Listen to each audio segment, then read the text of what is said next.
Good afternoon, everyone. Thank you very much for Edmodo to Moodle, coming to Edmodo to Moodle. Thank you for your presence. And I want to thank Bill White and Adam Jenkins for coming to help us all out to try to make this move as painless as possible.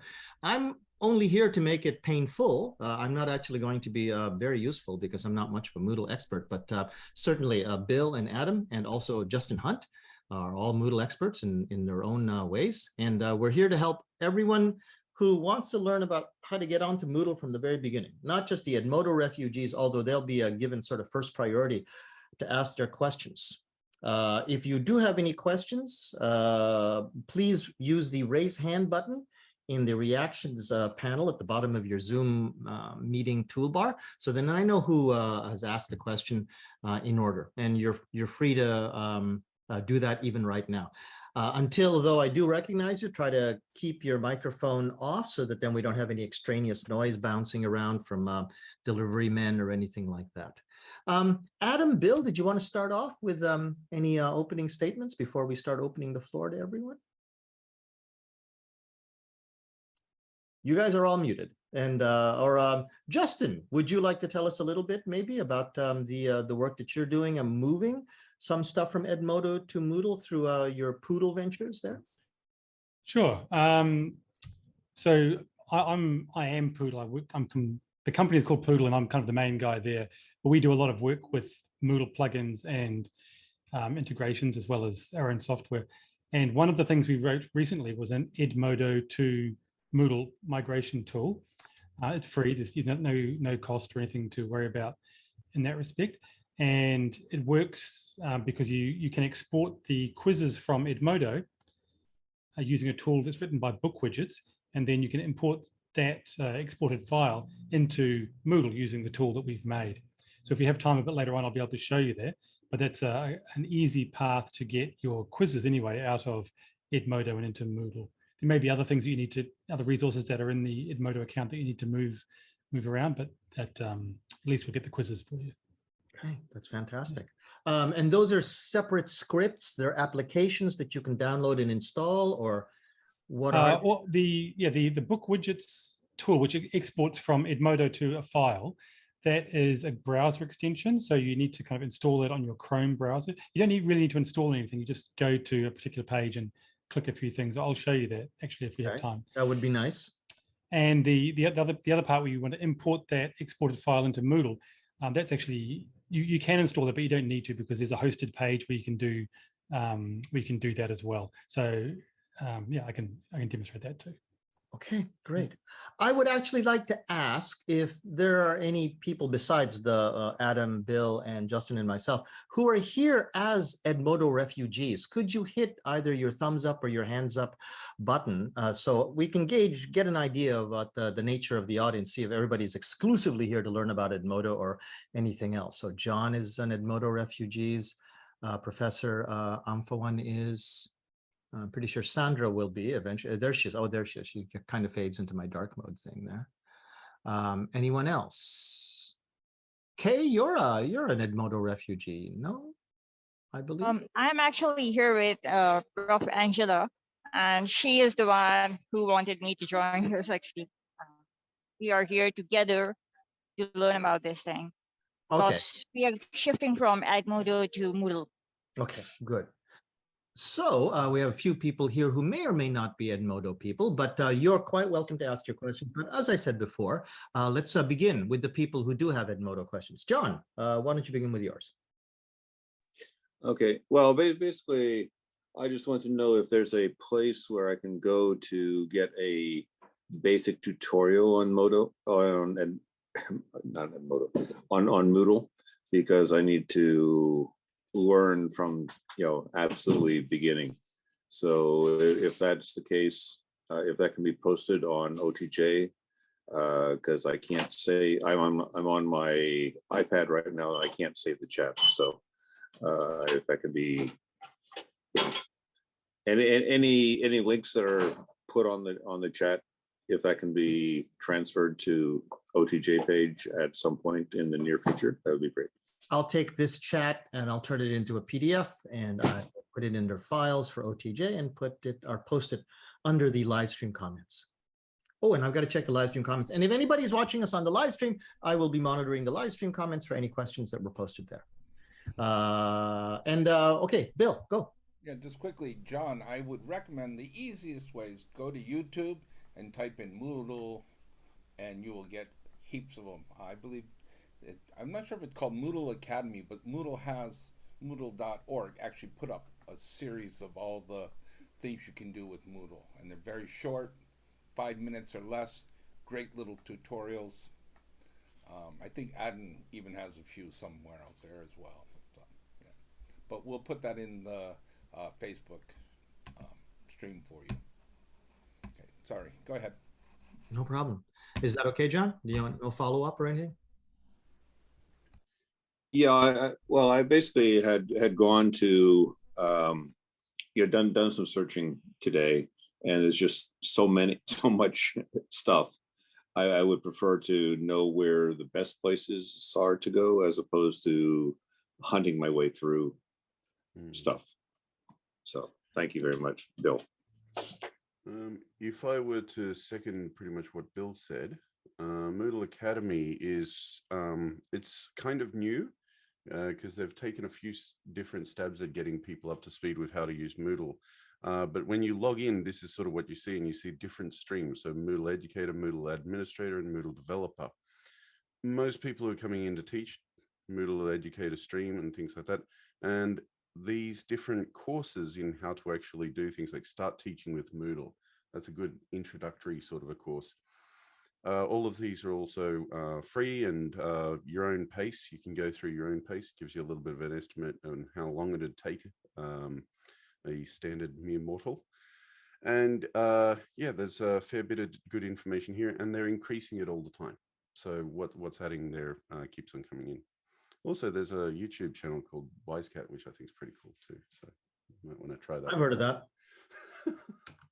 that. Sandra, you might be hesitating. Very humble of you. Nice of you to make sure that everybody else gets their chance. But I know you got a ton of stuff to ask. So why don't you, nobody else has their hands up. So why don't you just get started on your list?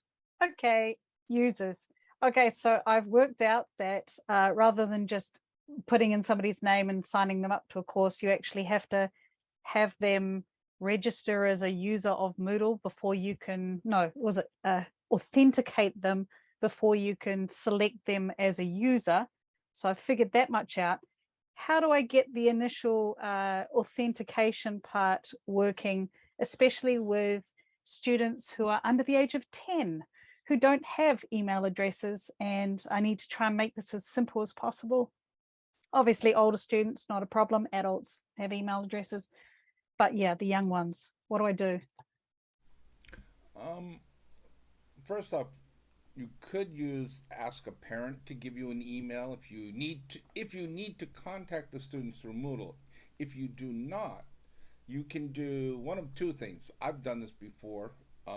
You set up same email. You allow the same email address, and then you can put in like your own address. You can make a dummy address and put it in there, and that way it will just automatically allow them. Or you can make dummy addresses. You can put in a fake address in Moodle. As long as you're not actually trying to send emails to these students, it's a dummy address. It doesn't matter to Moodle. It just, it went. They don't care. So there's no a lot of places when you put in an email address, they send something out to that email address for you to click on to make sure it's you type thing. That doesn't happen with Moodle? It doesn't have to. If you're going, are you gonna, okay, well, I guess are you making the accounts, or are the students creating the accounts themselves? Well, I would prefer to create them for the younger students so that I can spare them and their less tech savvy parents the trauma of having to deal with the setup. Yeah, so if I could create it for them, that would be ideal. And you won't have to worry about the email addresses. Do a manual enroll and you just put it in there. I don't know if you know about bulk enrolling. No, now is that I've seen a bit about that, but bulk enrolling is for one course, right? No, you can actually set up a sheet. Hold on, I think I have a sheet right here. Let me see. Oh, hold on a minute. Because I have many courses, few students. So a lot of courses are going to have 1 or 2 or 3 students only in them. Okay. So, yeah. Where did I put it? I know I put it. Where did I? Right here. Yeah. Well, it's going to take a little bit. My computer is not moving well today. Got it. While he's logging into that, I might just chime in with my comment on this, and that is that one good reason to actually have real email addresses in there is that this is an authentication method, which means it's, what happens when a student forgets their password. Now, if you have fake email addresses in there, they cannot get a new password issued to them, say on Sunday at 4 p.m. They have to contact you, and you have to physically authenticate, oh yes, this is the real student, and change their password for them. And if they have a correct email address, whether it's a parent's email address or whatever, it doesn't really matter, but they can then just reset their password by themselves without any intervention from you. So reducing the administrator's work, there's a really good argument for actually having real email addresses in there. That said, if you are going to use parents' email addresses and things like that, maybe you also would want to go in and make sure that things like forum subscriptions are blocked and things like that. They're not sending out emails for other superfluous stuff that parents are not going to want in their email inbox. So that was what I was concerned about as well, like what kind of emails are generated by Moodle. Obviously, well, my next question, but anyway, continue with this one and then I'll ask the next one. Back to you, Bill, perhaps, or? Did you find what you were looking for, Bill? You're muted though, sir. You're still muted. Where's that hoodie? No, you're still muted. Yeah, okay. Sorry. I'm trying to share my screen, but it says only one participant can share. What? Oh, wait. Oh, I'm pushing the wrong button. Sorry. It's okay, folks. He's a Moodle expert. It's all right. It's okay. Don't mind. Okay. So you can see that here's a simple bulk enrollment sheet where I just make the minimum is this: you have to have a username, a password, first name, last name, email, and then the course are going in. You can put course 2, course 3, course 4 if you want, but say you have all these people, but you only have 2 in fun, then you might just have, okay, well these students are in fun 2, so you can just type fun 2, and then same with fun 3. You can change all the names to course 1, and they'll be enrolled only in that one course. So you can, I do this at the beginning of every semester where I take all of my students, make this big, huge, massive sheet, and I just bulk enroll a couple hundred students all in one, and they're all put into different classes, into different groups. It's all set up for me. So you can do it that way, but you have to make sure you set it up with the sheet first. And you can put in like groups. You can also put like if they're in multiple courses, so course 1, course 2, group 1, group 2. You can keep adding to it. Bill? Yeah? Can you just take us very quickly? I mean, that's really cool. But from here, you would take an Excel file, and how do you point Moodle to it so Moodle can actually read an Excel file and create that? Okay, so hold on. I'm going to do that now. Let me switch. Okay, let me just save that quickly. Okay, and then let me get my browser to. And while Bill's doing that, I again welcome everyone here or in Facebook to think of their questions, type them out, or get ready to get on the mic and ask them, and tell me that you are so wishing by raising your hand in the reactions button. Okay, here we go. Let me share now, and I'll show you. Where is it? Where's my? Why is it not showing up here again? Hold on a minute. It's a Mac thing. Yeah, it's a Mac thing. Oh, I hit share screen. I can't find. Oh, here it is. Okay, got it. Okay, so you can see my website here. Okay, so you just go to Site Administration. users, and then you do a upload users. Okay, you have to make sure, and this is 4.0, by the way, it's not the older versions. And then just click upload users. Then you can point to it, or if you have it, I would just drag and drop. Oh, wait, that's, no, my, It's okay, folks. It's not your microphones. It's a thing he does. Why is it going to do? Okay, here we go. And all of you will become this way once you start using Moodle. So prepare for personality changes. Okay, hold on. Here we go. I'm trying to do it from behind a different computer. Here we go. I'll just drag and drop the file in here. Okay, and then I just choose upload. I'll probably get some errors because I don't have any course fun 2. I only have course fun 1 right now. And it tells you the student name, their first name. This is the username, first name, last name. Then the email addresses, and then the course. Then you can decide what like if you're not sure if you already upload students, you can just have it so it adds only the new students.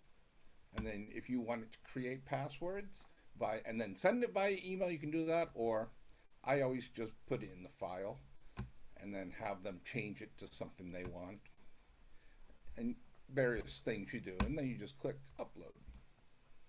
Okay, now I have unknown course because there's no fun 2, but then when I click continue and I go home, now when I see my participants, they're all there. So Justin, Adam, addendums, amendments to Mr. White's expertise? None, it seems.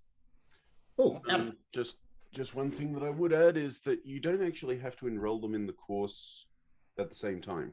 So you can use that just to create the user accounts and have and separately enroll the students into different courses as well. Oh yeah, it's not as if the course itself is tied to a given user account. So one user can be enrolled in 50 courses, and yeah, we can keep that. Just yeah, on generally speaking, coming into Moodle from abroad, it can be quite confusing because there's a lot of terminology and a lot of things that are different in Moodle, and this whole enrollment kind of situation is a part of that. The best thing is just to get started and try it, and then that'll generally give rise to a question. And once you've got the question, it's much easier for people to give you kind of onboarding advice. If you just say, "Oh, I don't know where to start," we'll probably start in the wrong place. But if you have a question, we can kind of help you from the question. So Sandra and John and Cardia and Angela, you can post the questions here into the OTJ Moodle, and one of us will probably pick that up. I would 100% agree with that. I remember when I was first talking to Adam about Moodle, and he would do basically what Bill did, which is try to explain to the equivalent of a 5-year-old me, and try to dumb it down as possible, and it had to be dumbed down even more. But the best thing to do actually was just to go ahead, fumble, make mistakes on my my thing, and just learn from there. Excuse me, I have to let my girlfriend in the door. I inadvertently locked the door on her. Go ahead. I've got a second little thing here to do then with Sandra's question before about the notifications. What sort of notifications does Moodle spin out? And so if I just share and look at it, if you go to your site administration area, and in here, there's actually a section called notification settings. There it is. This will list up all the different types and actually what sort of notifications are enabled. Web means basically notifications coming through this little bell icon here. Anything, any notifications that come via web will come through this panel here.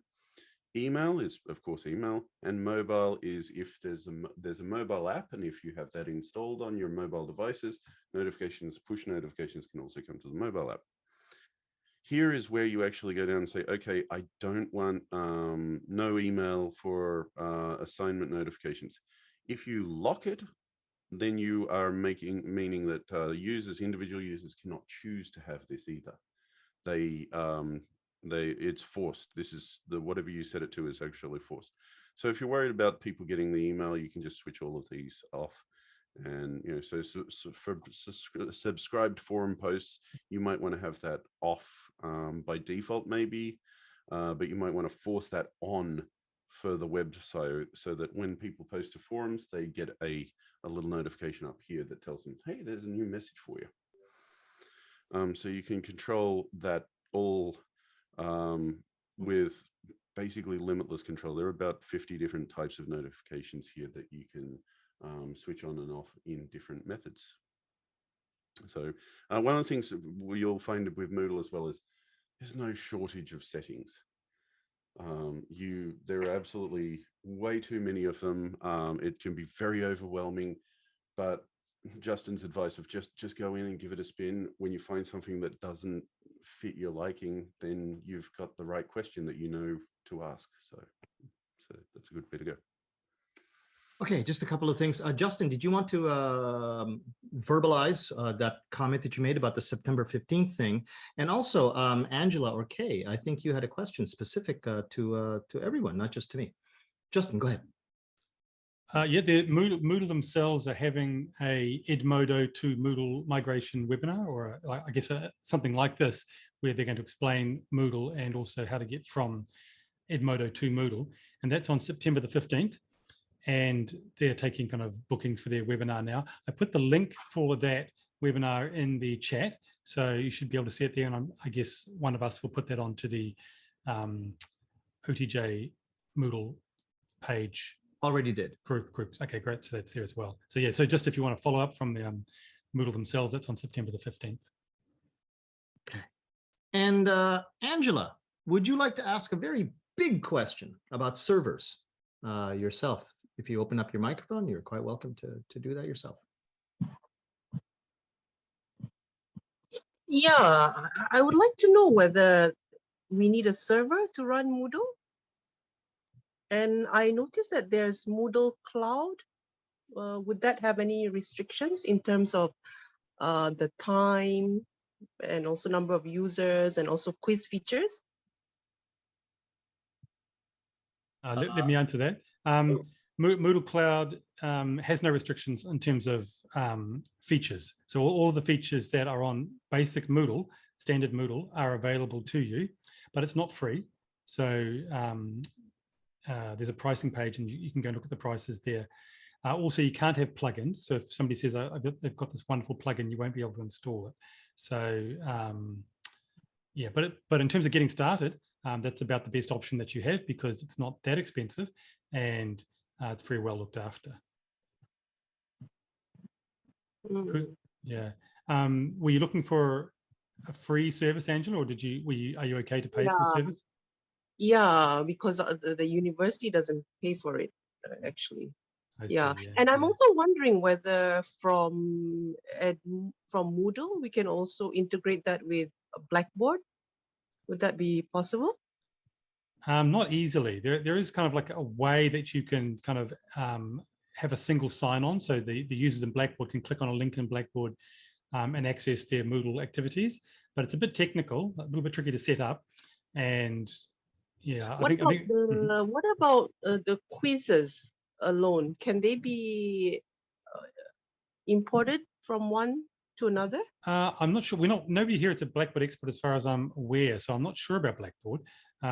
Is the situation, would the ideal situation really be that you'd like to export your Edmodo quizzes to Blackboard because you have Blackboard at your university? Yeah, we have Blackboard. I see. I see. Okay. That's why I was asking about whether Moodle has any free servers or whatever to run it. Right. It just has cheap servers, not free ones. So, yeah,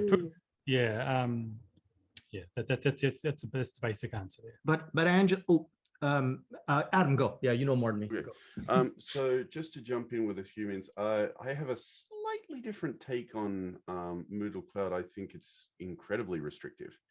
But yeah, I just set up my own VPS and would suggest that if you are a bit hands-on, go ahead the route and set up your own VPS. On my YouTube channel, I actually have a playlist that will guide you all the way through from zero to all the way through to having a fully set up VPS with Moodle. Sorry, buddy. I'm going to interrupt you. I think you need to undo the acronym VPS. Acronym of VPS? Virtual private server. Virtual private server. Yeah. Virtual private server. That's also explained on it. Bill White also has, and we'll see if we can put his webpage in there as well. It's billsensei.xyz, I think. But he's got guides on just how to get it fully set up all the way through. So give it a try. It's a lot of fun if you've got a nice little geeky weekend free. In the other sort of questions that were coming up, when importing questions from a file into Moodle, you do actually have the option for Blackboard. So there does exist some methods of exporting questions from Blackboard and importing them into Moodle. And I do believe if you go to export from Moodle, you might also have, you don't have a Blackboard format in the export, but you do have, for example, GIF format or XHTML format, which might be usable to get them into Blackboard as well. So and there's does that sort of any plugins, additional plugins or anything like that on Moodle? No. This particular site is bare Moodle, no plugins at all. So this is out of the box what Moodle will do. So that exists. I have not used that before, so your mileage may vary into how easy or difficult that is to actually do. Let's see. So that's the questions migration sort of thing. Is that the website, the one that you provided, the one in the chat? Is that the website for the? No, Bill XYZ is the billsensei.xyz is the one for the guides on how to set up your own server. Wisecat.net is just a site that I own. I don't know why that's there. But the other thing I would say is on this Moodle Cloud thing, for example, the reason I would say it's very restrictive is the free 45-day trial is limited to 45 days. It's limited to 50 users. And if you have more than 50 people using it, then it can get quite expensive very quickly with Moodle Cloud. And if you are going for a university-wide option, your best bet is actually probably to talk to a Moodle partner. And the premium partners and everything, they are the guys who are sort of the go-to for larger scale Moodle hosting. So this is a good place to really start out. But if you want to actually unleash this free stuff, this is the video conferencing it's saying there at the moment. Used to be that the free tier of Moodle Cloud was 50, not just video conferencing, but free for 50 total in the entire Moodle. Did they change that, Justin? Are you saying did they change the number of users that you could use in the free version? Yeah. I think when they changed it to no free tier, then you can start out with the amount of users that you would ideally go live with once you begin. So I think at some point you choose what you'd like to try for free, which tier you'd like to try for free. Yeah. Angela, one more option that you have, and it's not Moodle, is that the tool that we used to build the Moodle migration, that's written by one of the tools is written by a company called Book Widgets, and you can export your Edmodo quizzes to Book Widgets, and then Book Widgets does have an integration with Blackboard. So that is I've done that actually. Okay, it doesn't work because I'm not sure whether I have a large number of quizzes or is it because I have many questions. But what happens is that the questions and the quizzes get all jumbled up. Oh, okay. Yeah. Okay, I can't speak to that. So what I understand from the video that's shown is that per quiz, you can see all the questions in the Moodle export, column. But each column and there's no correlation between the columns and the whatsoever. Okay, yeah. And the numbers. So the quizzes, the quiz numbers, and also the questions are all jumbled up. Okay, yeah. Yeah. So Why is that so? Actually, is there any reason? There could be a whole bunch of reasons for that, Angela.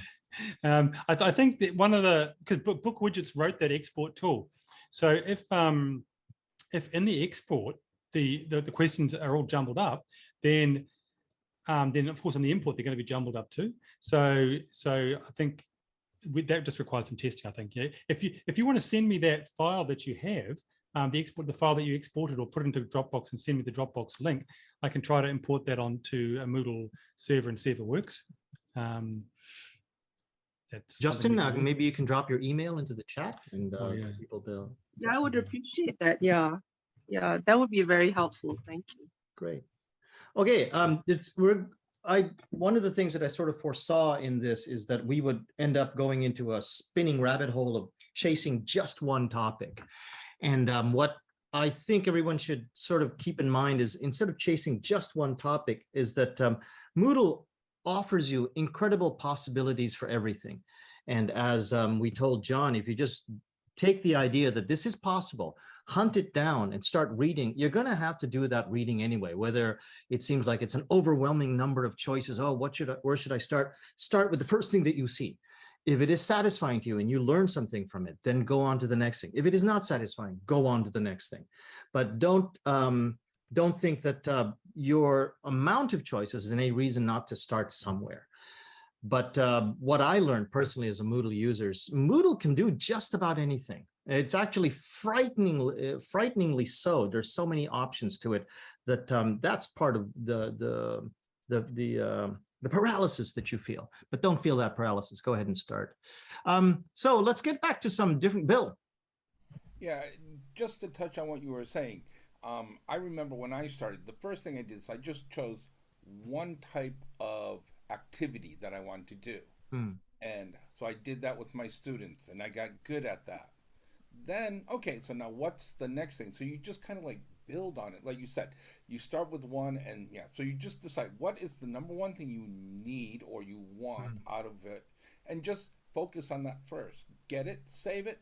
Now you can move on to another one, and then you just build that way. It's the easiest way. So first decide, I want to give a quiz, okay, or I want to put them to look at something or read something, whatever. But just choose one, do it a couple times, get comfortable.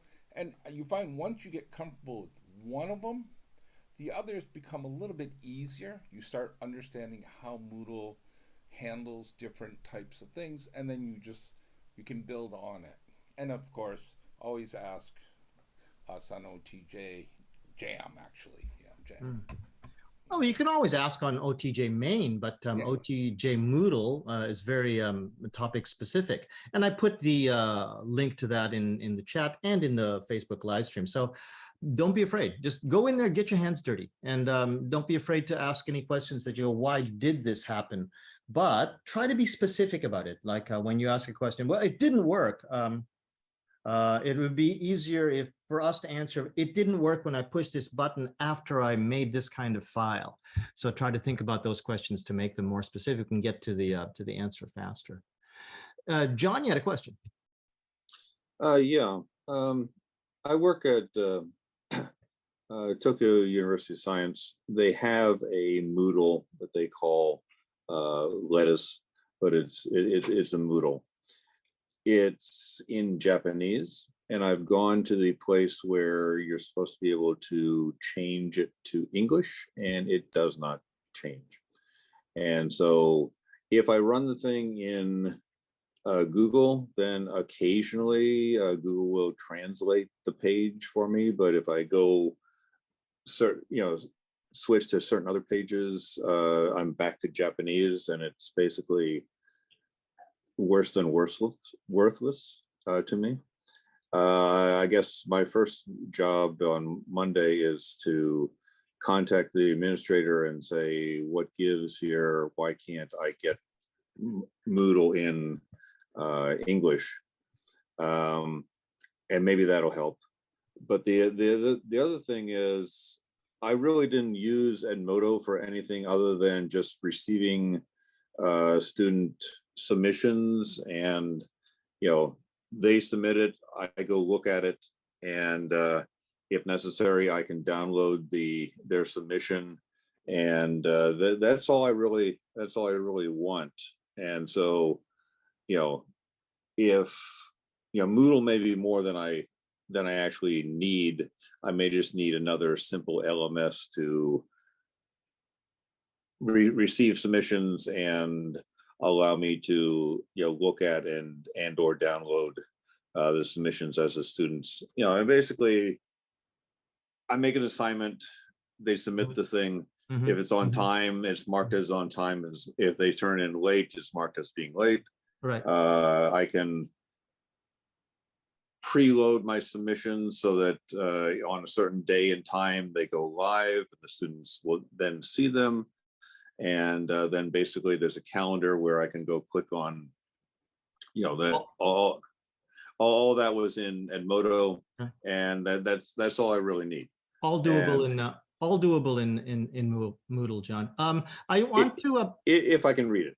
Yes. Yeah. Okay. So on that point, Helen, would you like to open up your microphone? You put something into the chat that your experience with Lettuce says that it does change to English. It just doesn't stick. So I don't know if you want to speak to that specifically, expand on that point that you made in chat. Sure. Yeah. There's on the Lettuce layout, there's a Japanese English toggle at the top left. And if I toggle that to English, then the page does change to English. But if for any reason I close it, then the default will always be Japanese. But it's possible that some submenus are not in English. I can't quite remember. Yeah. Sorry, John. Okay. Bill, Adam, do you have any advice for John in terms of how to approach his administrator with information to give the administrator to ask them specifically for help? Sure. Ask them nicely. If you ask them nicely and politely, they'll probably, I would definitely have nothing against installing another language pack. It's a couple of clicks. It's fairly easy to do. So if you ask nicely, there's a good chance that they'll say yes. So that's probably what the problem is that there's a language pack missing or not activated. Yes. So if it were your own Moodle that you're actually doing, the way to install additional language packs is you just go into the language section and go language packs. And so let's do one right in front. Okay, let's install Arabic. Okay, install selected language packs. It'll probably give me a bit of a warning that my server is not set up for Arabic, but there we go. See, there we go. So my server itself is not set up for it, but the language pack itself is installed and is actually usable. This language pack thing actually means, things like the calendar might be a little bit screwy and things like that because I don't have the locale installed on that particular server. So if you're going to change the language, though, there are two places to actually do it. One is this sort of thing here. If I change that here, that'll change it into Japanese. And if I change it back to English, then that changes back to English. This is only, though, for this session. So Moodle will forget that setting if I don't change it in my user preferences, which is right here, and language preference, preferred language there. And so my preferred language for Adam Jenkins, what I can set my preferred language here, and every time I log in thereafter, that will change it.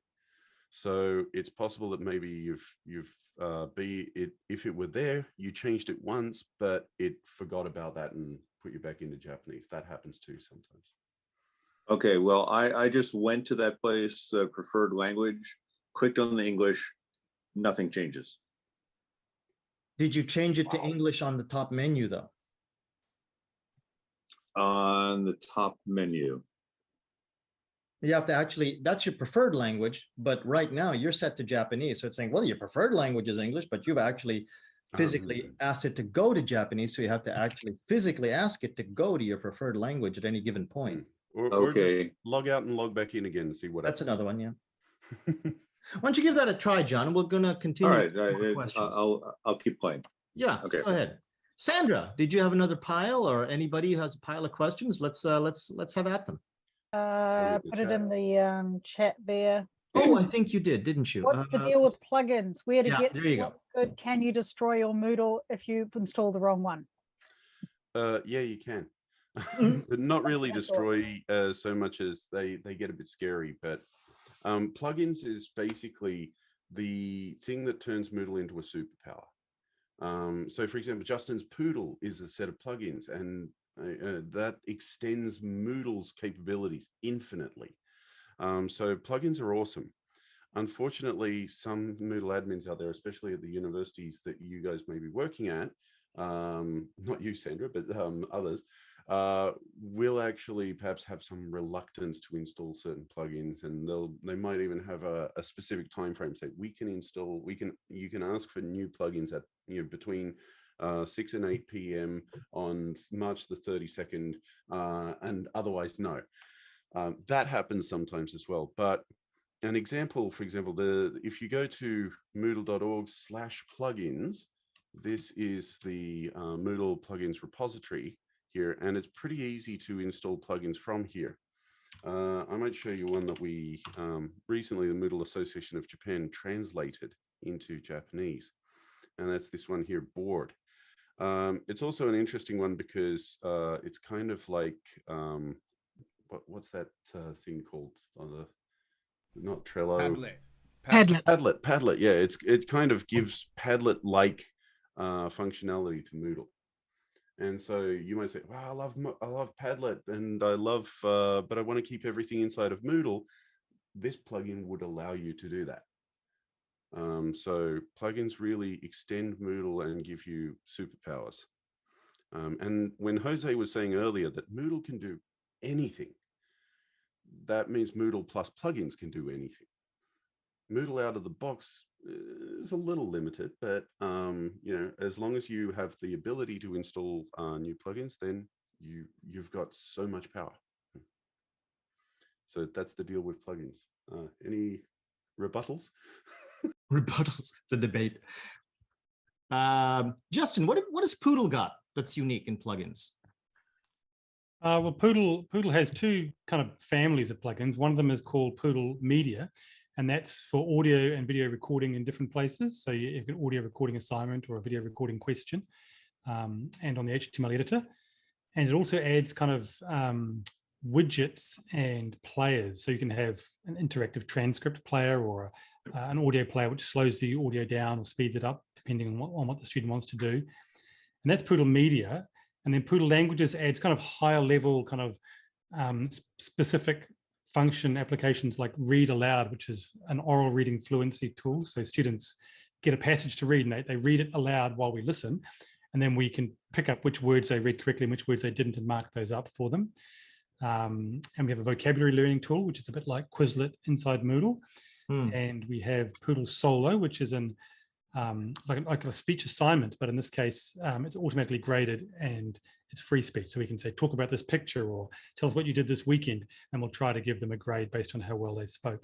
So yeah, those are the kind of things that Poodle adds to Moodle, and each of those is a little world in itself. So I won't go down that rabbit hole. But if you're interested, just get in touch, and I'm happy to show you more about that.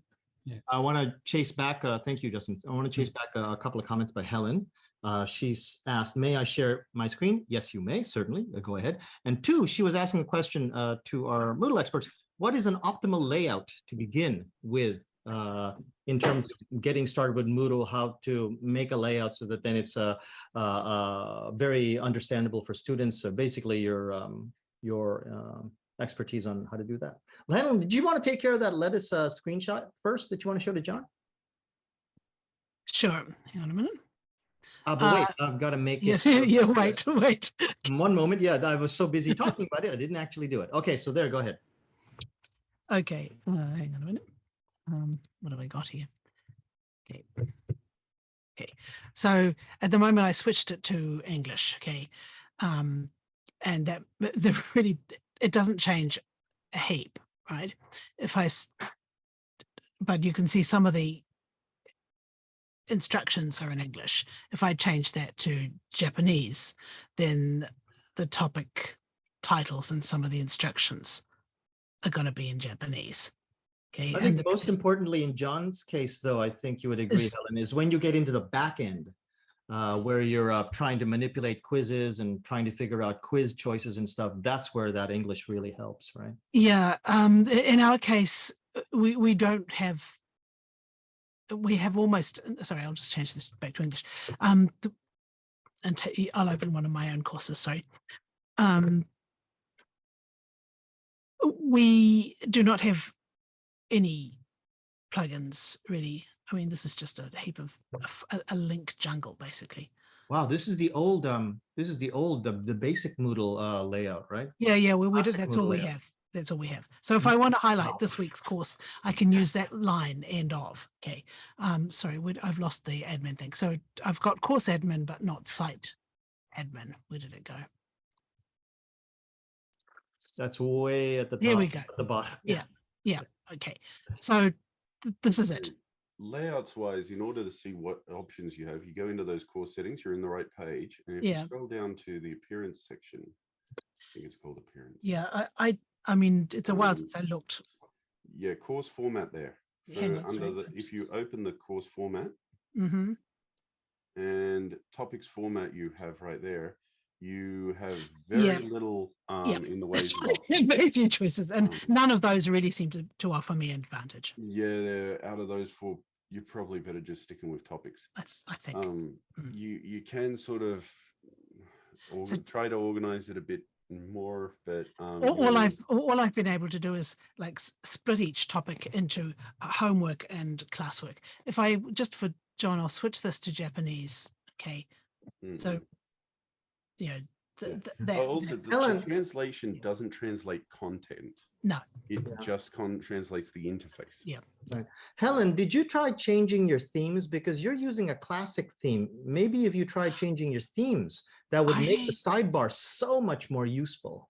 I don't think I can. I mean, I seem to remember that I tried to do that, but that was a while back, and I don't even remember where I looked at it. Yeah, if you open that appearance section, the appearance section, if you had the ability to change it, it would probably would appear here. Yeah. I mean, really nothing. And you know, we have a sort of a talk to your Moodle admin thing, which you know somebody looks at maybe once a year or maybe not. But, yeah. So well, I mean, so all of these things that people are telling me about plugins. Well, if you do talk to your admin, I would suggest go to the Moodle plugins directory and search specifically for themes. I've done that. A course I've format. said, yeah, please allow me to use color. Once you find the one you want, though, you can actually send that link to your admin and say, hey, I would be interested in having this plugin installed if you could consider it, please. Yeah, I have done that. But yeah, sending a link's a good idea. Okay, thanks. To move on. Okay. I don't see any hands up, which is a mystery to me because I thought people were coming here to ask questions. So I'm going to keep going back to Sandra. Check in the chat.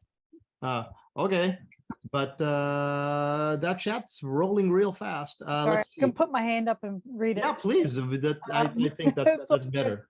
Hang on a sec. Yeah, it is going really fast, isn't it? Oh my God. But I do notice that we have questions from Alex. We have questions from everyone. So I will say one more time. If you want to ask a question, I am much more visually oriented to the participants list than I am to the chat. So if you raise your hand, I will get to you. And if you can open up your, or, reactions button. But Sandra, I'm going back to you again. Messaging. I could contact parents and students through Edmodo. What can I do with Moodle? Like sending messages so I can keep it all within the LMS rather than having to use Line with one parent, text messaging with this one goes on this system. What's the deal? Anyone? Okay, so Moodle does have a messaging system, which is, I think, actually about to be revamped because it's fairly limited. It can basically send messages within Moodle and it can send emails, and that's about it. So I'm thinking maybe if you wanted to actually have a way of actually keeping in contact with parents via the Moodle, you'd probably have to set them up with the parents' accounts and bring them in. There are ways to get the parents more visibility over it with the mentors, mentees sort of thing. It's a bit tricky to set up sort of a thing, but you can do that to give parents more visibility over what their kids are doing. So there are ways exist, but they're not the simplest to set up. So is there somewhere you can point me in the direction of that I can read up or watch something about that? Because I really would like to do that. Currently, yeah, there's just some parents that it's much easier to contact through that rather than, you know, choose your about the messaging. mentors stuff. I don't know. Mentor, did you say? Mentors and mentees. So yeah, it is a bit tricky to set up, but there are, I think, plugins to make it a bit easier. Are you in the enviable situation of being able to install plugins, Sandra? I believe so. Yes. Okay. Then yeah, maybe have a look on that plugins database for yeah, what would it be called? Mentors and mentees. But we actually wrote a plugin years ago, and it's just so long ago now that I wouldn't. I'm sure there's something better by now, but yeah, just get in touch if you can't figure it out on a quick scan in the plugins directory that Adam posted earlier, because it is possible. Once it's set up, you know, the teachers, so the parents can log into the Moodle and see certain parts of the course and what their own sons or daughters are doing. So how do you choose which one's good? Well, yeah, probably just beneath that, there'll be a thing of how many times it's been downloaded and how many times it's been liked. So you just scroll on each of those kind of like tiles that you see there. There you go. So 76. Well, that looks like a good one. Yeah. Fans, downloads. There. Yeah. It's always a hard thing. It's like shopping on Amazon. You have to really look around, and sometimes, yeah, in this case, you just have to read. Yeah, it's got the description, the screenshots, the things down below as well. And there's a little bit of a forum sort of a thing at the bottom as well, where people have left messages, and they're sort of like reviews. Yeah, one other thing to check is, like, even though it might have a lot of downloads, it might be 10 years old. And you look at something that's, 1 year old, and it might have, fewer downloads, but it's actually, a better thing. So that's something else to keep in mind. Some of them actually tell you which version of Moodle it will work in. This one does not. Well, I think that means she's selected Moodle 4, but that NED Mentor Manager doesn't have a version for Moodle 4, and that's why it's not showing it. So if she selects like 3.1 or something, then it will actually probably indicate that it can. Yeah, work okay, on it that. goes up Yeah, to 3. yeah. So that indicates it's actually old, Sandra. So don't do that. Don't do that one at all. So you can also look at the versions in the middle there. Next to the blue button that says description, there's also versions, and that will show you all of the versions that exist there once it's done this dance. Yeah. And it'll show you all the different versions and the Moodle versions that they're compatible with. So this one is, pretty old. Pretty old, yeah. So, Also, don't make an assumption that you need a plugin right away.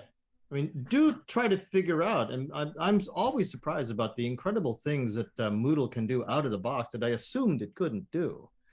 And if you look at that first and sort of force yourself to learn it as it comes out of the box, the stuff that comes out of the box was chosen because to be put in there because it's the most stable way to address a particular problem. Go to a plugin if you know that you need a plugin. Alex, did you have your hand up? I wasn't quite sure if you were raising your thumb or you had your hand up and you made a mistake and punched your thumb up instead.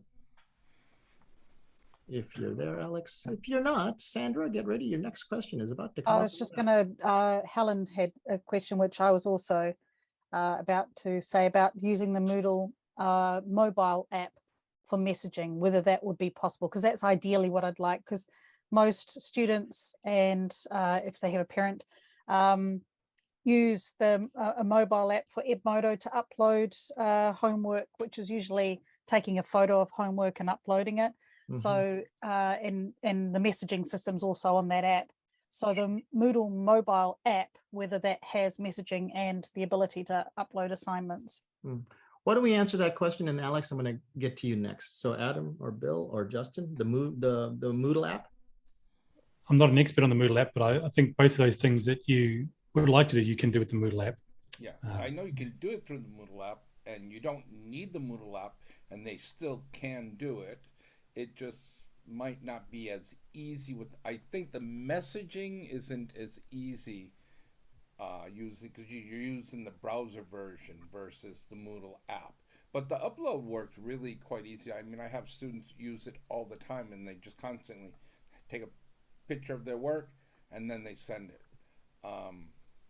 Some students say they don't mind the messaging through the web interface on the phone, but that's younger people. A lot of them tend to be, I like a keyboard and all that, but yeah, just my own opinion on that one. Yeah. Adam? I'm not the biggest fan of the Moodle app. That's sort of the world's worst kept secret, but it does have its advantages, and it has more advantages, I think, for students than for teachers or admins. So for students, they can do their assignments and things like that on the app, and it makes it very convenient for them.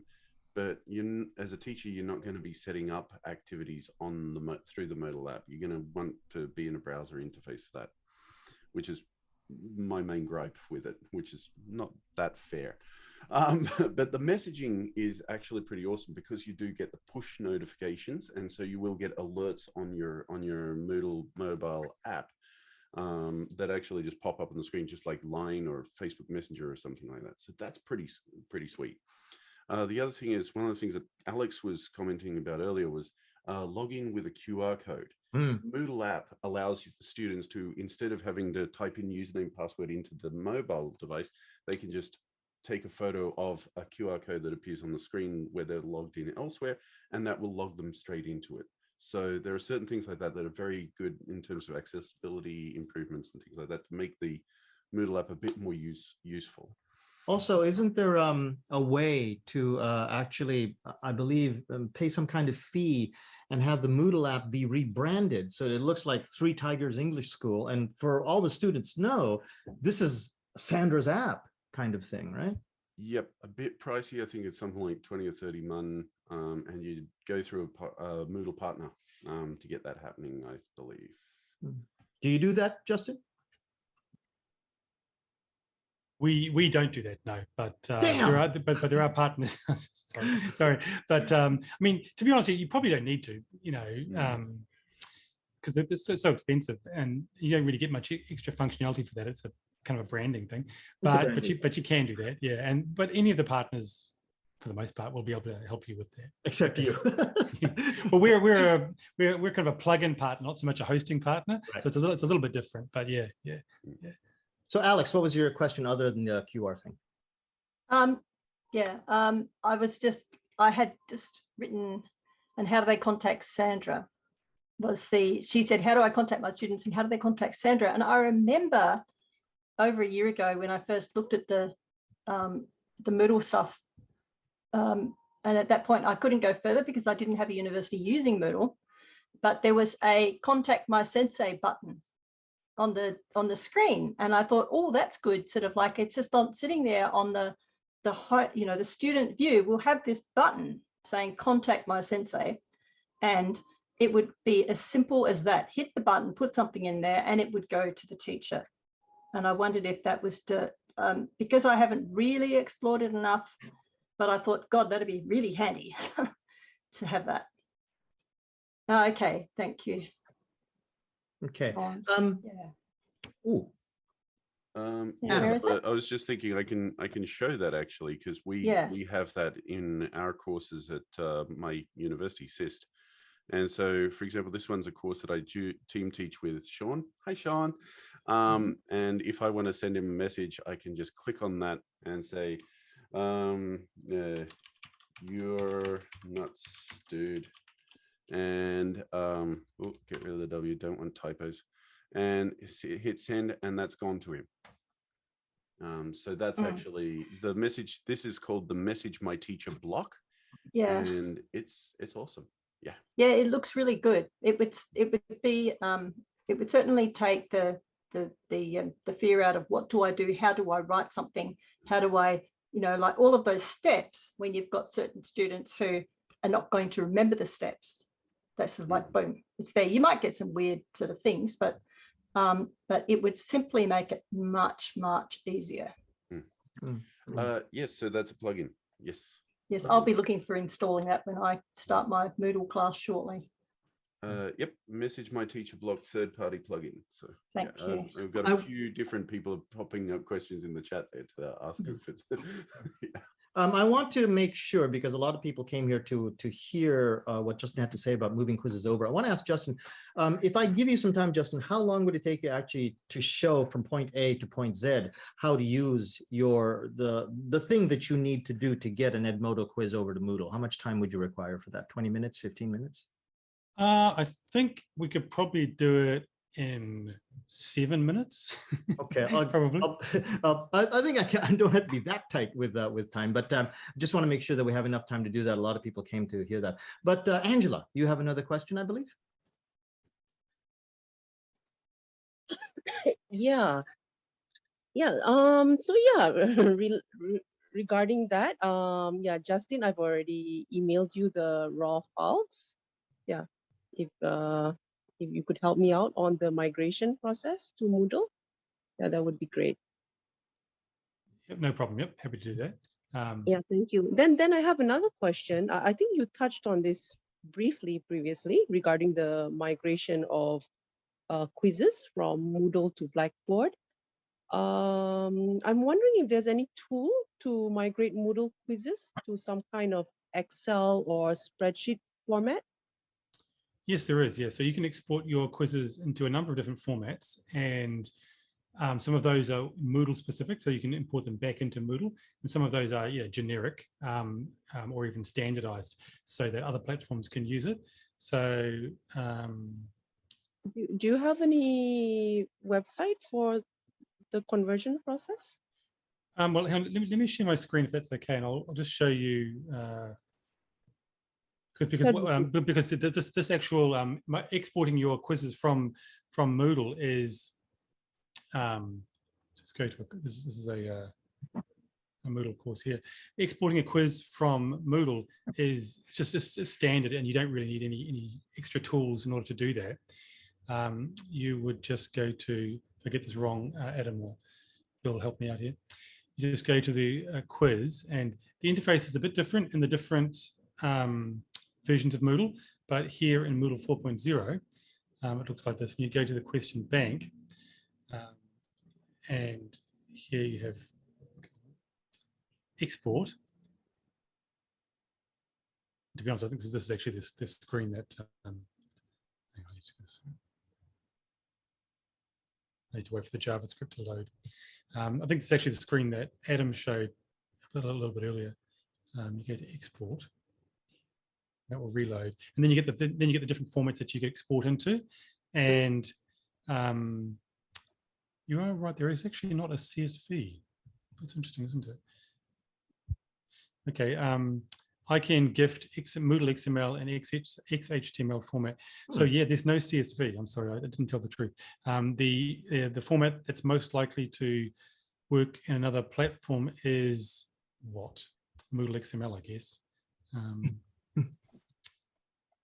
But then that wouldn't go into Blackboard, right? It depends on what's on the Blackboard side, and I haven't got enough experience with Blackboard to be able to give an answer with any confidence on that. It might be that, of course, because Blackboard's interested in picking up Moodle users also, as Moodle from picking up Blackboard users, so they might actually have an import from Moodle format. So yeah. Yeah, maybe, yeah. I think my version of Blackboard doesn't have that, unfortunately. It doesn't. Okay. But I did try the Excel. Yeah, it does give the right conversion when I use an Excel. Okay. Yeah. Okay. So I think the closest version to an Excel would be the gift format, but it might actually need a little bit of massaging to make sure that Blackboard picks that up. And things like images won't come through. Images and files that are in line won't come through in that situation. Also, I'd just add to that so there are different plugins in the Moodle plugins database that will enable more formats to be usable. And also the heavy lifting doesn't 100% have to be done by Moodle. And Blackboard will probably also come a long way to making Moodle questions importable into Blackboard, because of course they want more people using Blackboard. So why wouldn't they? Okay, we're gonna be running out of time in about half an hour or so, or a little less than that. So start preparing to ask your questions or forever hold your peace. So if you have a question, Sandra, yes. Got my list. Calendars. Go. Okay, so can I set a calendar for my school that goes to all the students as opposed to the course calendar? How does that work? Where do I find it? What do I do? Adam. Okay, yeah, you do have a calendar, and in Moodle 4.0, the calendar is pretty much front and center on the dashboard, I believe, by default. Yeah, it is actually. It's bigger and much more visible than it was in previous versions. So if you're on an earlier version of Moodle, your calendar experience is not going to be the best. There are different levels of where the entries into the calendar can be set. They can be set at the site level, category level, course level, even I think user level. And so you can add anything to those calendars. If you look at the bottom of the calendar on the dashboard, you should see import or export calendars. Well, thank you, Bill. Import or export calendars, and that'll allow you to export it in, say, like an iCal format or stuff like that as well. So you can actually use external calendar software to actually subscribe to these calendars.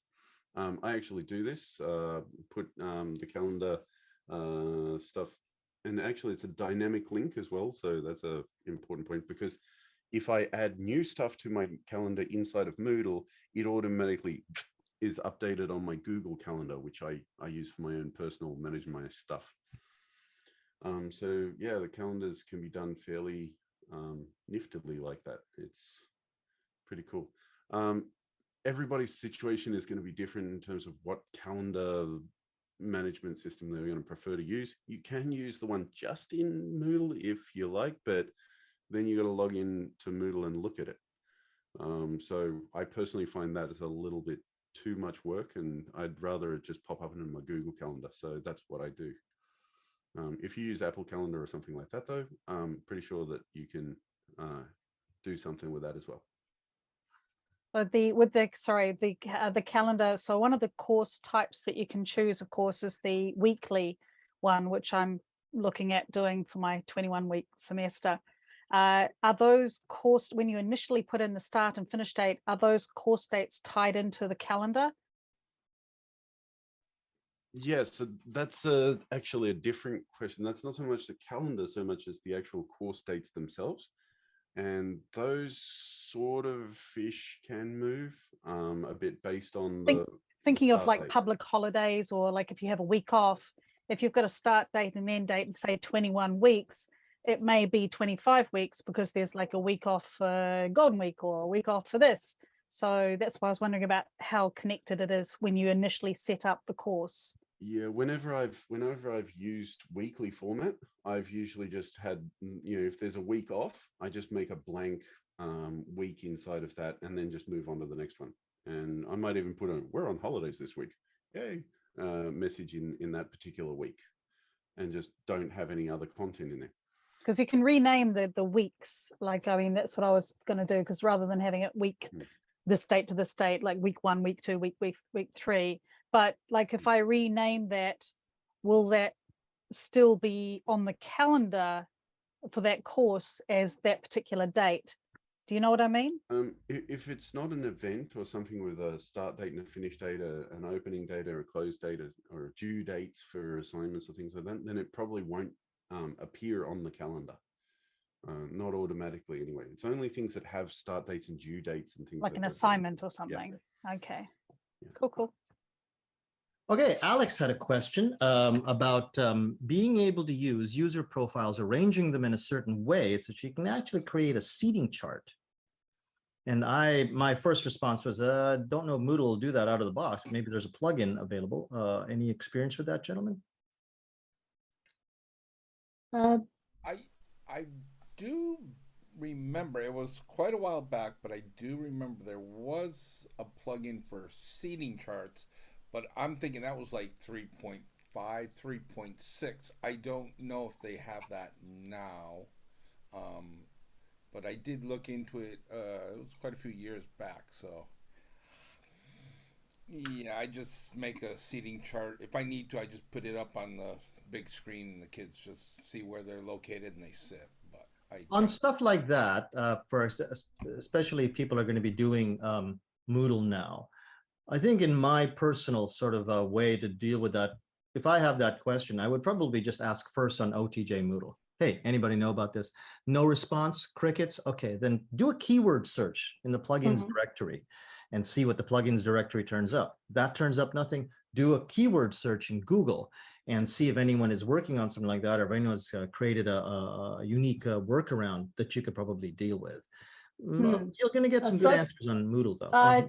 So far, I've got from the people I would be expecting to answer that question on OTJ Moodle. So far, I've got stumped from Adam, effectively stumped from Justin, and we haven't had a reaction from Bill yet. But the thing that Justin sent was that's quite useful for the grading stage, like being able to, like when you're going over the global sort of like, you know, going through something like checking a bunch of videos, and you want to just, if you can enter in at that point, enter data from that screen, that'd be great. But yeah, my challenge is actually when I look at the room and I cannot read their names. Like if sure, I could give them name tags, but I cannot read their names when they're 10 or 12 meters back.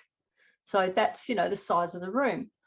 And I was really happy with the question you had about the calendar, because some of us in the university sector may or may not know this, but students might have anything from 12 to 20 units that they're doing at once. They could have 17 or 18, and they don't even read the syllabus.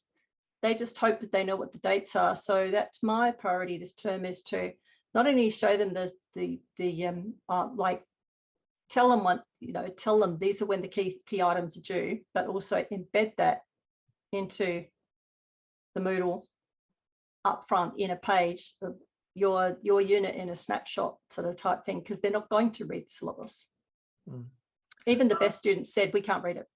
So I'm looking forward to being able to do that. Okay. Just before Adam and Bill comment on that, we've got a question from Bill, and I just want to tell Justin, you might want to, if you need to prepare anything, probably after John's questions answer, I'll go to you to show what Poodle does for bringing quizzes over to Moodle, and then we'll wrap up with maybe just a few more comments from Adam and Bill. But first, Adam, Bill, did you want to comment on what Alex just said? No. Okay. Well, you stumped them again, Alex. Way to go. You're good. There's just one thing that I would say is Moodle is pretty awesome and can do all sorts of different things, but in classroom, in person, and classroom management, sometimes these things are best done on a piece of paper with a pencil. And class seating chart strikes me as that kind of thing, that the old analog ways are perhaps the best for that one. If you can I just make a suggestion, Alex? If you're in a classroom where there is good Wi-Fi and the kids have their phones with them, is in the first class, ask everyone to hit a Zoom room on their phones. Hold up their phones, have them wave, and grab that screenshot. It'll have their names right there. And then just keep that around with you in a file folder for the rest of the semester. Now, that is a very nice idea. The Zoom guy comes in. Yeah. The Zoom guy comes in. Well done. All right. John, your question. Okay. Well, just to follow up on that, what was talked about before, I have a Excel file that I show on the screen in the classroom every day. That has a seating chart on it, and basically that's where the students sit. So that might be another option. But my question was, and still is, back late August, there was a notice that showed up on the blue OTJ thing that says Moodle is, not Moodle, that Edmodo is going away. Oh, yeah, yeah. Yeah, on the off topic. That has disappeared. And there was a comment about some alternative LMSs in one of the comments, and I'd really would like to find out where that went to, so I can access the thing. But I just been scrolling on both the. Did you try sorry, John, to cut you off. Did you try a search? Do you know how to search on Facebook? Because scrolling will just take you forever, depending on what the algorithm says that they want to show you right at any given moment. But if you use the search function in Facebook, it'll take you straight through it. Okay. Okay. I'll get you that in a second. That's kind of an unrelated thing. It's about a Facebook interface thing. But yeah. Is that what you wanted to ask? Where is that post? Yeah, basically because it appears as though me trying to learn the Japanese version of my school's thing is not going to work. I'd rather just have a simple LMS. Right.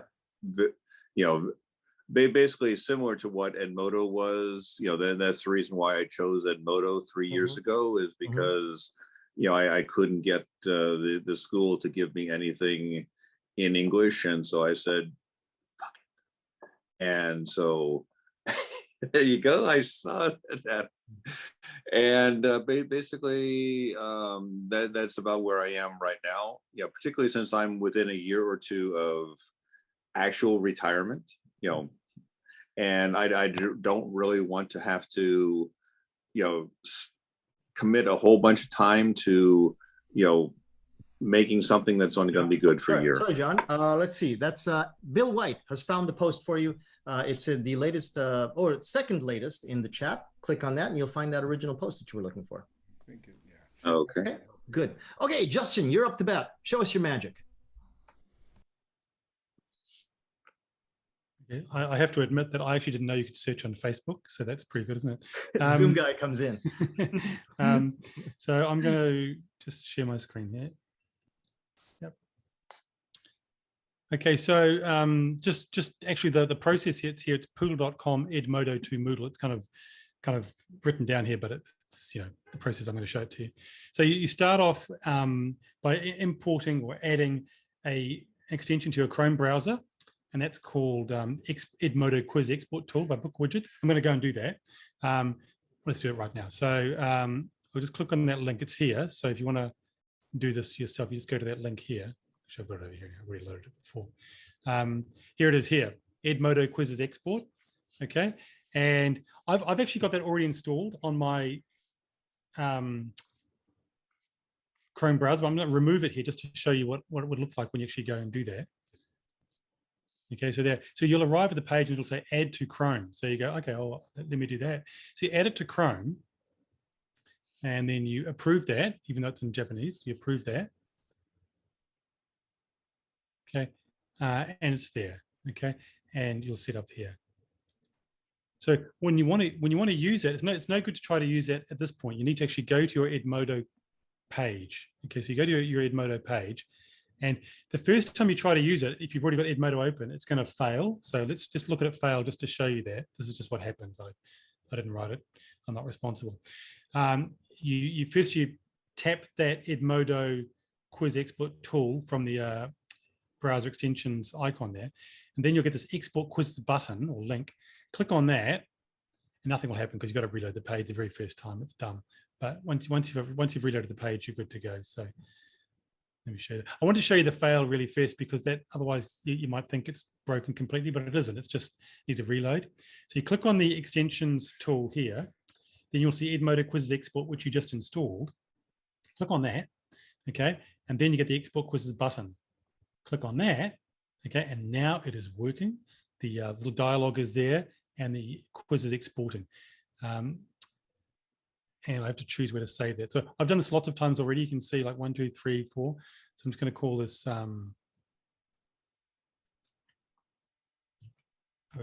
OTJ-M, so we know which one it is.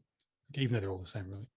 Okay, and that has now been downloaded and it's on my file system. So at this point, you're kind of good. If you want to restore your Edmodo quizzes at a later date, that's fine, because you've saved them now. So you're actually in a good space. So that's a good thing. So now that you've done that, the next thing you want to do is the Edmodo quiz to Moodle import tool page. So this is going to convert that file into a Moodle quiz XML file. That's what we're going to do now. So let's go and do that. If I click on that, that's going to take me to here, which is where we can find the tool. And so there's another little explanation here for the same thing. There's a video of me doing it. Click on that button there. Okay. And here, just a few options here. So for the multi-choice questions, they've got, well, no, for the closed questions, are they case sensitive or case insensitive? You might want to know that. You might want to choose that. For the multi-choice, you want to have A, B, C, or 1, 2, 3, or no numbering at all. So that's an option that you can choose. We'll leave the defaults, but any of these options should work. And then you drag that zip file that you just downloaded a few moments earlier. You drag that into the upload box. You could choose it also if you wanted to. And then you upload the file. Now that, okay, and then you press. So this is, I know it's a bit confusing, but you're actually going to now save the XML file that's been created. So this is the file that's been created by the tool. Okay, so at this point you are ready to import into Moodle. So that process just created this new XML file, which is a Moodle file. And then you go to your Moodle course, and you need to go to the question bank. And there's a number of ways to get to the question bank. One of them is here from the More menu on the course page, the question bank. And they've kind of hidden things a little bit, so it's kind of a little bit harder to find than it used to be. But click on this link here, and then you've got import, which is what you want to do. Click on import. Okay, and here we have Moodle XML format, and that's the format that we have here, XML. The reason we've chosen this format is that it keeps the files. So if you have audio, video files, or picture files, then they are going to be in this document here. So that's a good thing. So before I do that, hang on a second. Let me not do this. Let me just go to there, click XML file, and then drag that in there like that. Okay, so it hasn't actually been imported yet. All we've done is just kind of put that into a temporary holding space. When I click import now, it's going to go through and import all of those files into my Moodle site. So these are the 6 questions. I only had 6 questions in my quiz, but they have been imported. Continue. Okay, and here I am on the question bank. And if I look at my categories, there's an Edmodo questions category, my quizzes, which is actually the name of my question bank in Edmodo. And then I've got Japanese classroom words, which was the name of the quiz. And within Japanese classroom words, I have 6 questions, and that's the 6 questions that we can see here. They haven't got names because the Edmodo quizzes don't have names. They just have like the kind of question that they are. But at this point, we can actually preview that question. Let's have a look at this from the blanks one. Okay, so we can see that the question is actually there. Now, at this point, we haven't made a quiz yet. We've just imported the questions. So the actual quiz itself hasn't been made yet. So let's go and make that quiz. So we need to head back to our course page. For Moodle users, this is just a regular song and dance, but if it's your first time seeing this, try to keep up. You click on edit mode to put the course into the edit mode. Then you choose the kind of activity or resource that you want to add to your course, and there's lots of them. So we want to add a quiz so that we can add those questions to the quiz. So here is the quiz down here, but there's lots of other ones as well, Poodle ones over here. We'll call this Japanese classroom words.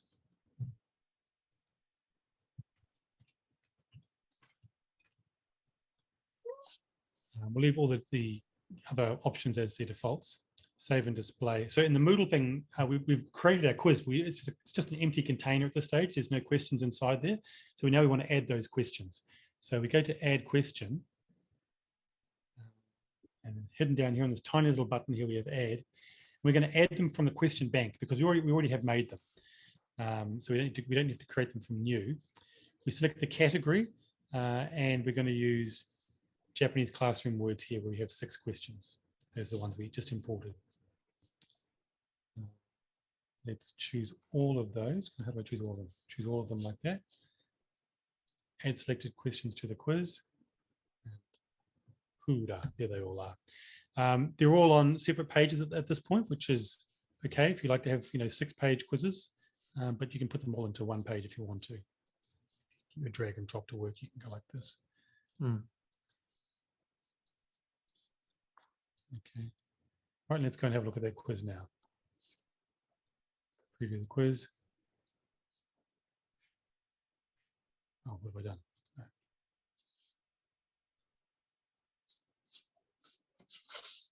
Preview quiz. Okay, and there's all of our questions. Because this is a kind of a test quiz, I created a lot of kind of like dummy questions, but they had to have certain things that we need, like picture embeds and file embeds and YouTube embeds. Okay, so all of those have come through here. That's a file embed, an image. That's an audio embed, so that should come through too. And that's basically how you import an Edmodo quiz into Moodle. All of the question types in Edmodo are automatically graded apart from the short answer question. And so to bring that over into Moodle, the Moodle short answer question is not is automatically graded, but the Edmodo question is not. So we've brought over Edmodo short answer questions as Moodle essay questions, if that makes sense. So John, your mic's open. Okay, I'll get him. Okay. So I'll stop. I'll stop there. No, don't stop. No, well, I've actually finished. So that's basically that's the flow. So to do that, you would start from here, probably poodle.com Edmodo to Moodle, and they're the links to each of those places that you need to go. First to the book widgets tool to get that and add it to your Chrome browser.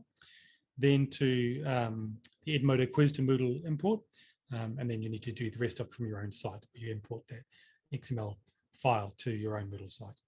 Fantastic. You did this and you're giving it away for free, right? Yeah. That's okay. I want to say thank you. That's awesome work. Thank you very much, sir. Okay. Let's see here. About 5:30 is about when I thought that this might end, but if there are still a ton of questions, and if Adam and Bill and Justin want to hang around a bit and make sure that we clear all those questions off the table, I'm perfectly willing to hang in as well too. But are there any other questions? Angela, is that a question? Did you hit the wrong button, or did you just want us to go faster?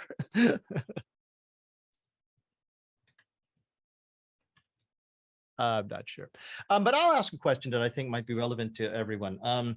Bill, Adam, let's say I'm not at a university that has a Moodle standalone. I think a lot of people came here specifically for that question.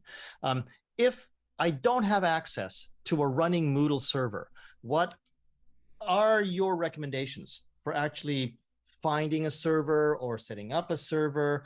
I think you showed me something very interesting, something I'd never seen before, that little Moodle box that was going for about $160. Now, I just thought of it. If you have like a fiber optic connection, a really high throughput connection in your home, and you plug that into the Moodle box, could that actually serve as a secure Moodle server for your school? Yes, but it would be a lot of work. Okay, so maybe more work than most normal people would want to do. Your best bet is doing a VPS, or depending on your needs, you can use Moodle. You can find hosting websites. That's how I started. I used to use different companies, and I hosted with Bluehost. I've hosted with SiteGround. I've done a few other ones. That in the beginning is really good because they do all the tech work for you, and then you just play with the Moodle. Limitations, sometimes they don't give you the latest, greatest Moodle, and you can't upgrade as quickly as you'd like. But it's a start. Or you learn how to do it, or you have someone set up a Moodle on a VPS for you. You can get one as cheap as $5.50 because now they charge 10% consumption tax for people located in Japan.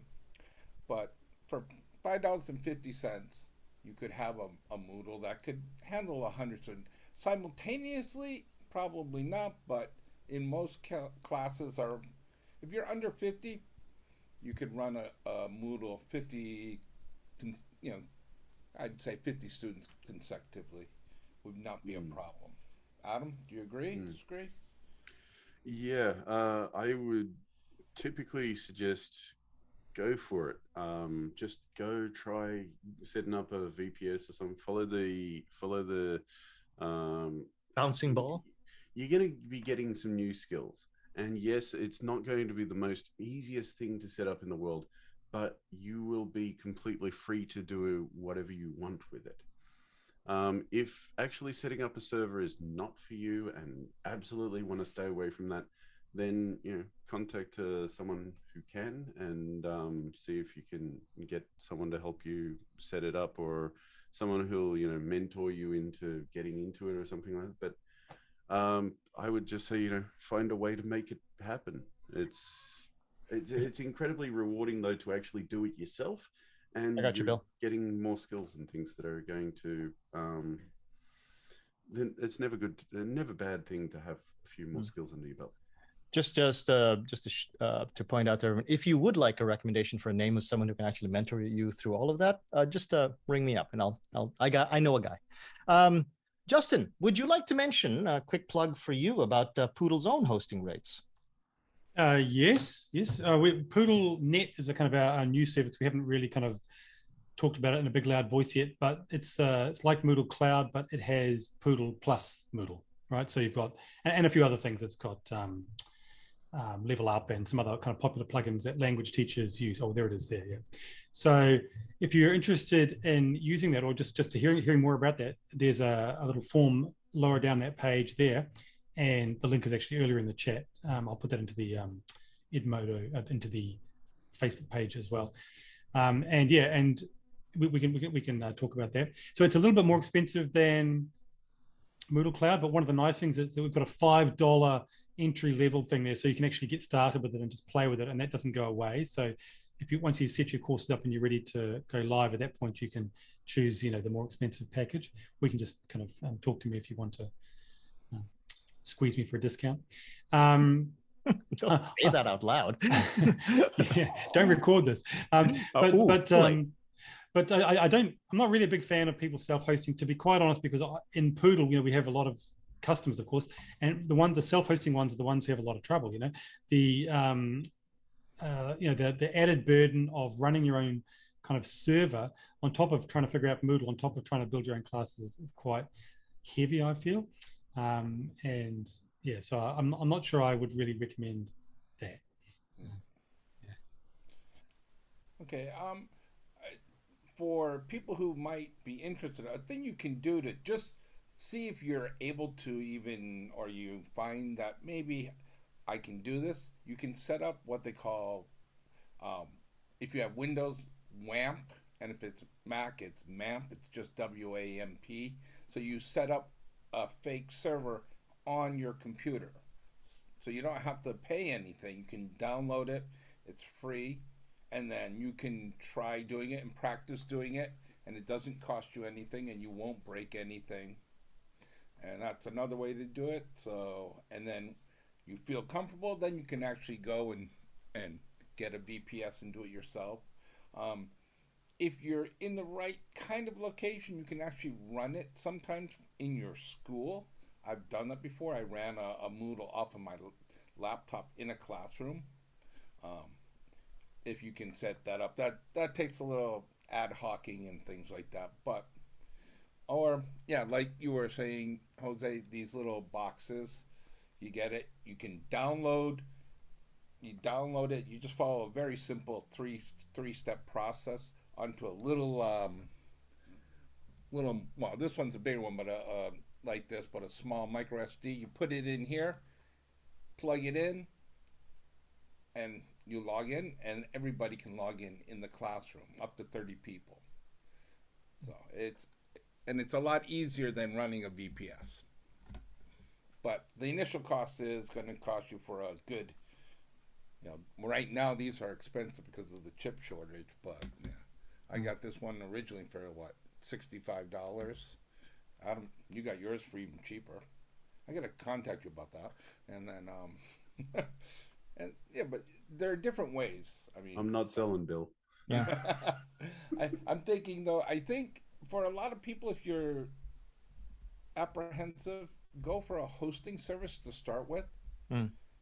You know, get comfortable with it. Then you'll start seeing, okay, now this is where they are getting on my nerve and they're making me want to upgrade and upgrade. That's when I went to the VPS.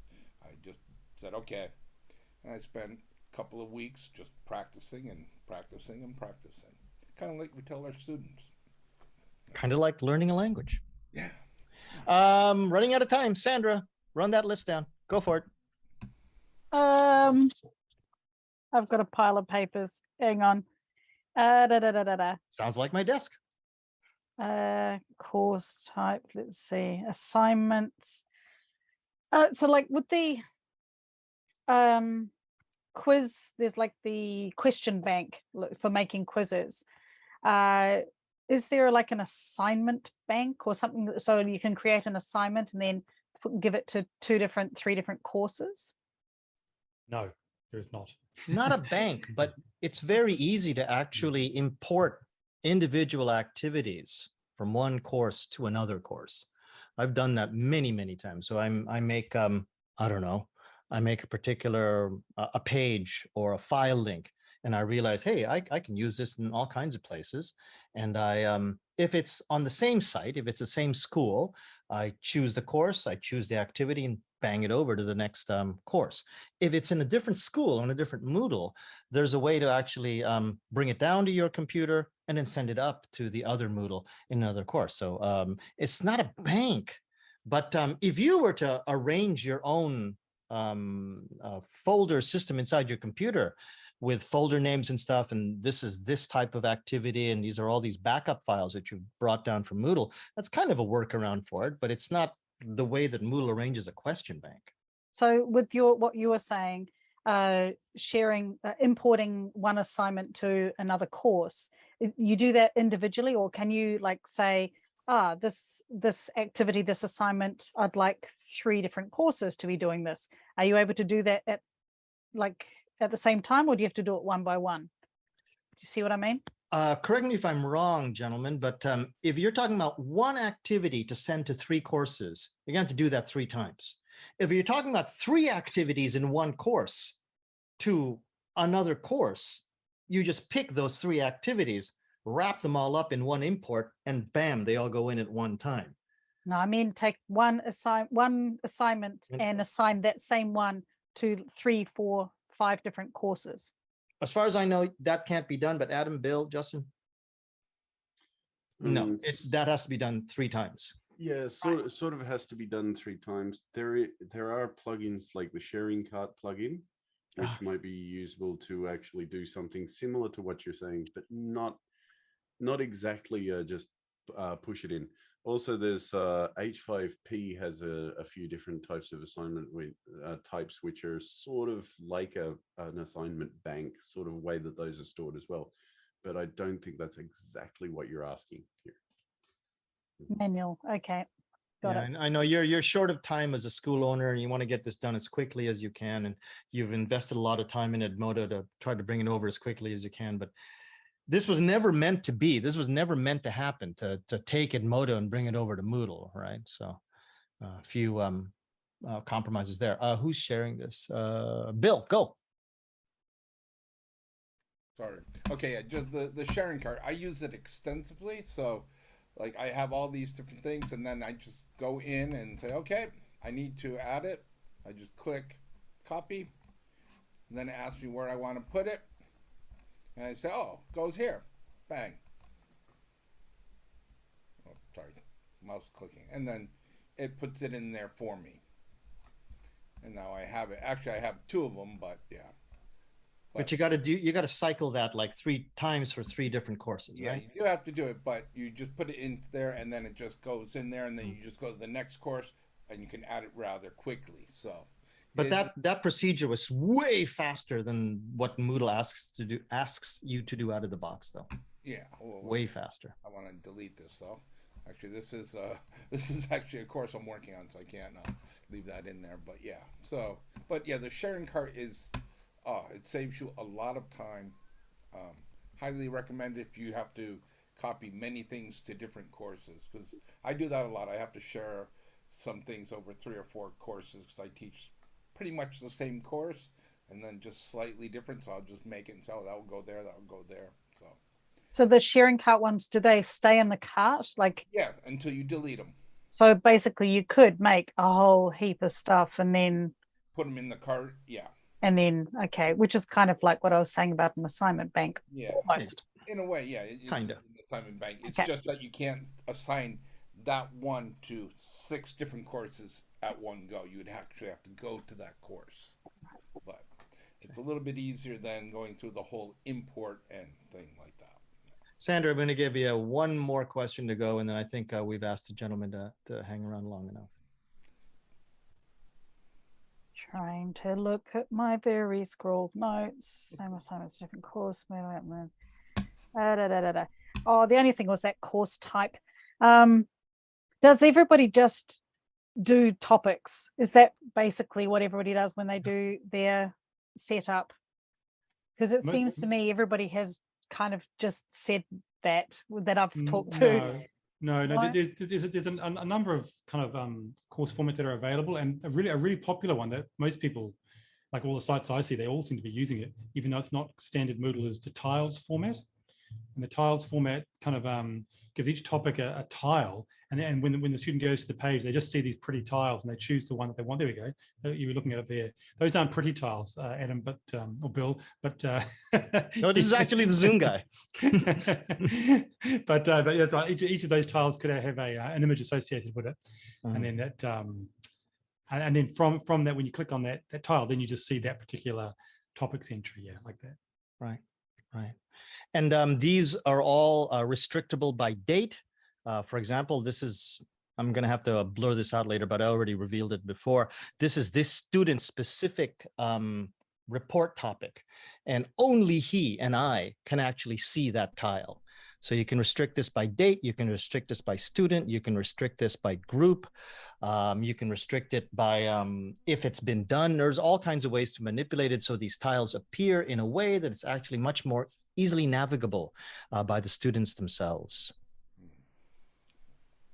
So that would work with my 21 lesson semester, like 21 classes. I could just put 21 tiles, and then as I go through the semester, I can add assignments and things like that into it. And mine were dated, but you don't have to put the dates on them. You can just call them class 1, class 2, class 3. Right? Cool. And that's not out of the box. You have to go download. Is that a theme, or is that a topic? Link is in the chat. But thank you very much. Third-party plugin, And the tiles format is beautiful, and I love the way it looks and everything. But it's also a little bit, it slows the workflow down. Yeah, it does. So it does have a little caveat there that you got to be a little bit cautious of. I eventually went back to topics. Yeah, as a result, I prefer Collapsible Topics, which is one by Gareth Barnard, and this is a plugin. Yeah, it's a plugin, and it just, all it does is allows you to collapse the topics into a little slit that just has the title of that week's lesson or something in it. Can you show us? Sorry, I'm very visual.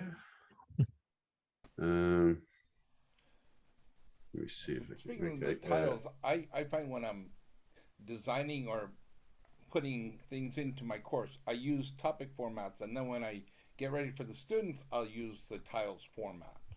For the students, it's not so bad, but when I'm trying to design and add things, I find the tiles slow me down more than topics. But that's just my personal. So this is just it. There's a lot of content here. The scroll would get really long if we left these open. They do. So they can be closable. But the reason I prefer this over tiles is because you click it and bang, it's there. Not a 2-second animation of it opening up, and which is the only thing that I really dislike about tiles, and I'm too lazy to change the CSS to make it faster.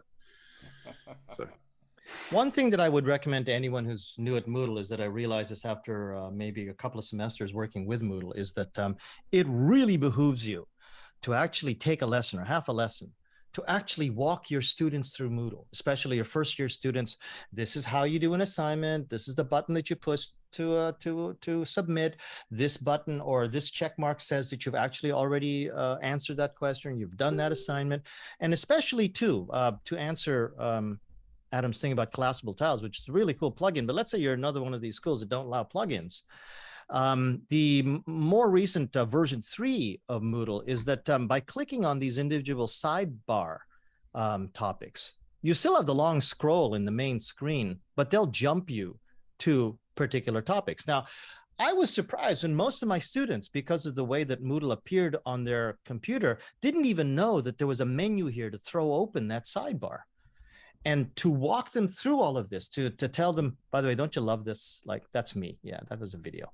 To walk them through all of this is actually very, very helpful. To tell them that, for example, if you go back up to your grades, you'll see all of your grades in this course, or the grades in your school. That if you go to general class information, that's where you'll find the portal of the university, and that's where you'll find my email. However, you've formatted your whole thing, but show them. Don't assume that they're going to figure it out just because you push it into their faces. Bill, Adam, Justin, any final words for all these people that are fearful in moving from Edmodo to Moodle or stepping into Moodle for the first time? Bill, you first. Yeah. Okay, good. Yeah.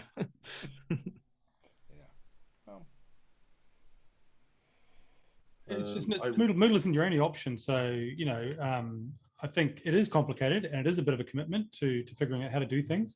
So, yeah, I would factor that in. But if you're going to be using it for several years, I think it's a good option because it grows with you, and you're not going to outgrow it, or it's not going to go away in the same way that Edmodo has gone away. So that's a good thing. And if you're planning to grow your school or your classes, it works well. But if you just need a quick fix, there might be other quick fixes out there that are easier. But we don't have the OTJ quick fix group, but we do have the OTJ Moodle group. Keep that in mind if you're thinking about where you can get help. Adam. So yeah, the one last thing that I'd like to end on is that Edmodo and Moodle are different things. So please don't expect Moodle to be a one-for-one replacement for Edmodo. If you do that, you're going to set yourself up for a massive disappointment. It's going to be really different. If you want to actually give Moodle a try and things like that, you should fall in love with Moodle, falling in love with Moodle. Forget that ex-girlfriend of Edmodo and fall in love with Moodle for her own. I'm anthropomorphizing the Moodle, but anyway. Have you been reading poetry today? Moodle. It's not Moodle is Moodle. It is not a direct substitute for anything else. Like you wouldn't do the paper stuff. You wouldn't expect things that you can do on paper to be immediately transferable to online realm. It's going to be its own thing. It's going to have some things that are different. Try not to have expectations of direct replacement for another tool, because you're setting yourself up for a big disappointment if you have that mindset. Okay, on that note, I want to say thank you to our Moodle experts, Bill White, Adam Jenkins, and Justin Hunt. Thank you, sir, for guesting in on this. Thank you all for coming. I don't know if this answered all of your questions, but once again, OTJ Moodle. The links are in the chat. That chat will be as many places as I can, John, so that you can access it easily. And go in there and ask those questions. Go in there and, like Bill said, get your hands dirty. Think about the questions. Go in there and ask the questions and apply them, and see what you come up with. OTJ has a pretty friendly community of people that want to help and take advantage of it. Thank you, everyone, for coming. I'm gonna turn off the live stream now, so everyone, if you can just give that a real quick wave. And now I will close the room. Thank you all for coming, everybody. Bye-bye.